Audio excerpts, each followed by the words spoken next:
When somebody is giving you a silent treatment, should you talk to the person or should you not talk to the person? How do you act when somebody's giving you a silent treatment? So, first of all, I need to say that a silent treatment is abusive most of the time. All of us, when we're mad at somebody, are kind of like, we kind of got an attitude, and we're just like, I'm not going to talk to you. I'm mad at you, or you're pouting, and or you're sitting in your resentment. But that's kind of a mild situation when you're just the person knows, okay, you're mad, but it's not an actual silent treatment where you are completely disregarding the person and acting as if the person is not there, not around, doesn't exist. No matter what is said to you, you refuse to respond, which is very much disregarding who the person is. It is minimizing the person, it is discounting, it is invalidating, treating the person as if you are irrelevant.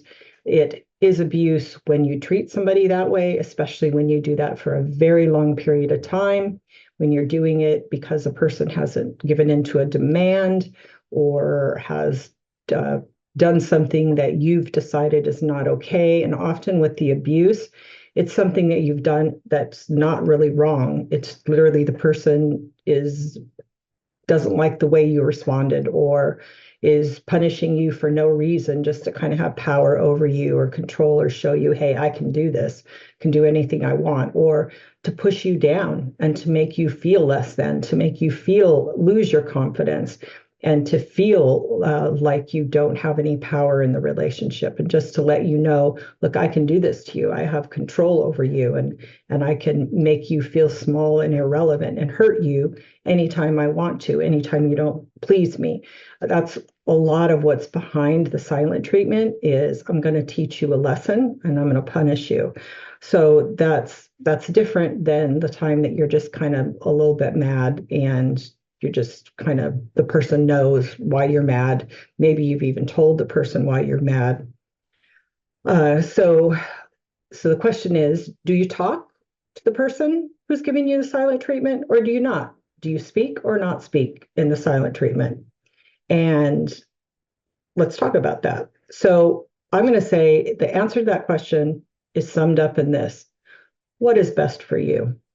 When somebody is giving you a silent treatment, and I have seen them last as little as an hour or two, or as long as months. I've even had somebody tell me that they have been in a relationship where the silent treatment lasted more than a year. Now, that is not okay.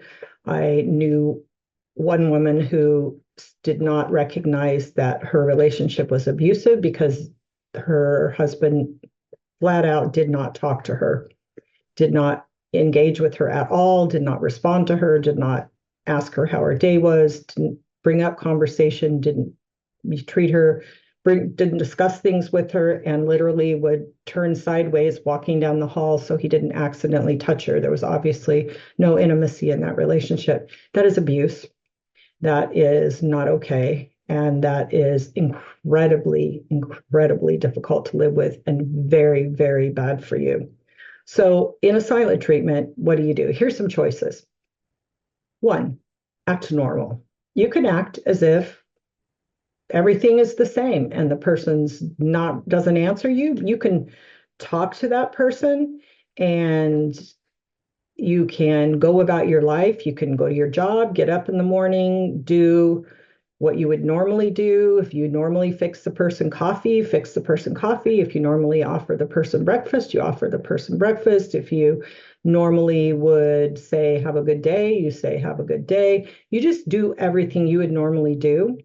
That is showing that you're not doing tit for tat. You're not saying, oh, you won't talk to me, I won't talk to you. You're mean to me, I'm going to be mean to me. You're rude to me, I'm going to be rude to you. You're going to treat me like I don't exist, I'm going to treat you like you don't exist.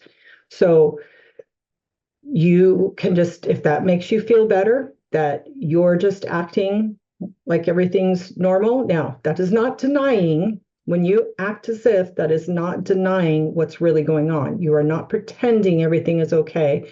You're not lying to yourself and telling yourself that everything is okay. You are saying, This is a silent treatment. This is not healthy. This is not okay. This is abuse. But I'm, for today, deciding how I'm going to survive. And I'm going to act as if everything is the same and there's nothing there because I don't want to have any part in it. And I want to feel good and I want to be okay. If that is what does it for you, go for it. The other one that you can do, and as a part of that, acting like everything's normal, you go about your life. Okay. You go to work, you, like I said, you do everything the same.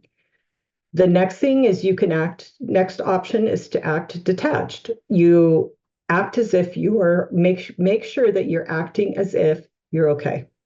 You are saying, basically, you are checking in with yourself and you're saying, I know what this is. I'm not taking this on. I'm not going to let this wear me down. I'm not going to tell myself bad things about it. I'm not going to take responsibility for it. I'm not going to accept blame.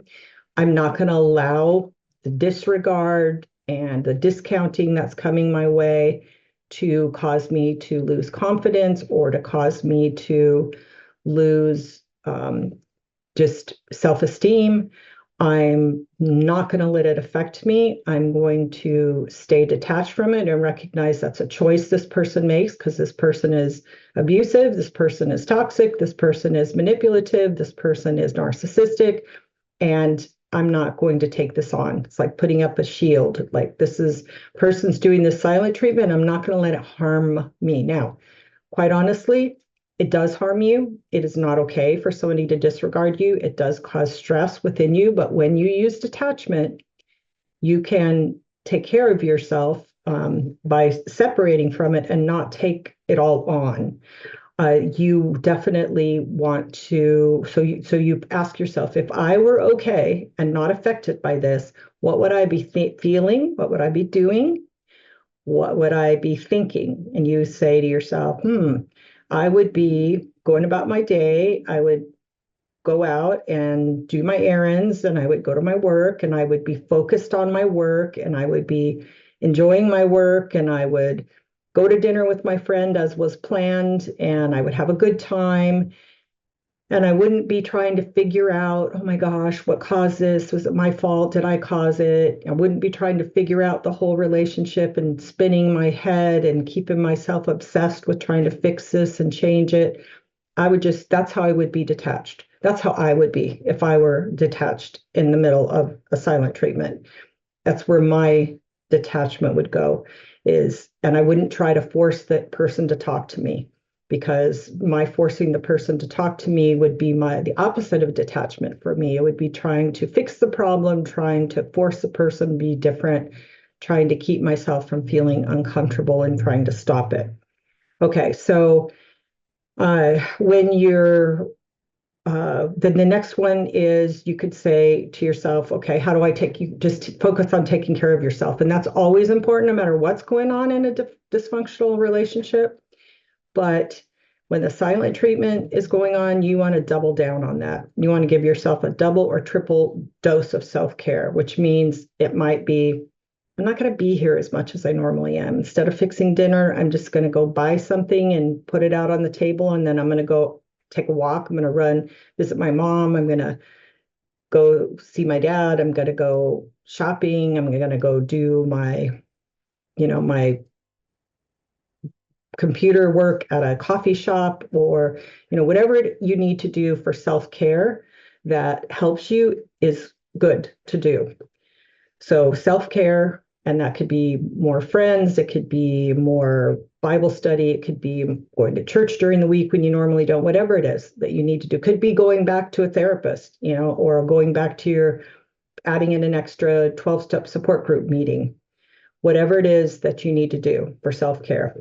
And then the next one is setting a boundary. It might be that you're like, okay, I see these silent treatments and I'm not okay. I'm going to set this boundary. When you are giving me a silent treatment, I'm not going to stay in the house. I'm going to go stay at my mom's. I'm going to go stay at a friend's. I'm going to go stay at a hotel. I'm going to sleep in a different bedroom if you're not going to be talking to me, whatever that is, to take care of yourself. Or it could be if silent treatments continue, then I'm going to separate, I'm going to leave the relationship. I'm not going to continue to tolerate. That's possible too. So here's the ones that we have.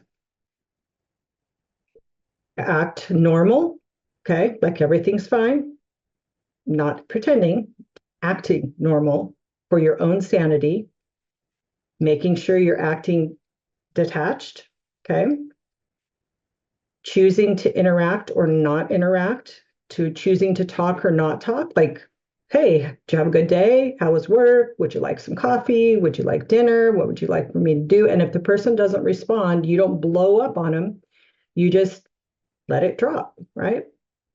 And then the other one is set a boundary. You're going to decide, this isn't okay. So Proverbs have a lot of wisdom. They are from very wise man, King Solomon, right? Given his wisdom from God. 26, Proverbs 26, 4 and 5. And this is the theme of this thing. Do not answer a fool according to his folly, or you will be like him yourself. And then it also says, answer a fool according to his folly, or he will be wise in his own eyes. And that perfectly sums up what I'm trying to tell you. You've got to use wisdom in your situation, in your relationship. Do you want to answer this person and talk to him in this and answer what the person is doing, directly deal with it, or do you not? Which one will make you more unbalanced? Which one will make you feel worse about yourself? Which one will make you look like more of the problem that the fool can point to and say, see, that's why I'm not talking to you. You figure it out.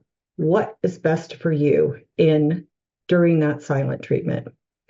So I hope that this has been provocative and something that you can really think about and give you some really good tools. And honestly, these are tools that can be used no matter what the person is doing. Silent treatment, drinking, in a narcissistic, tirade, in self-pity mood, and whatever that is.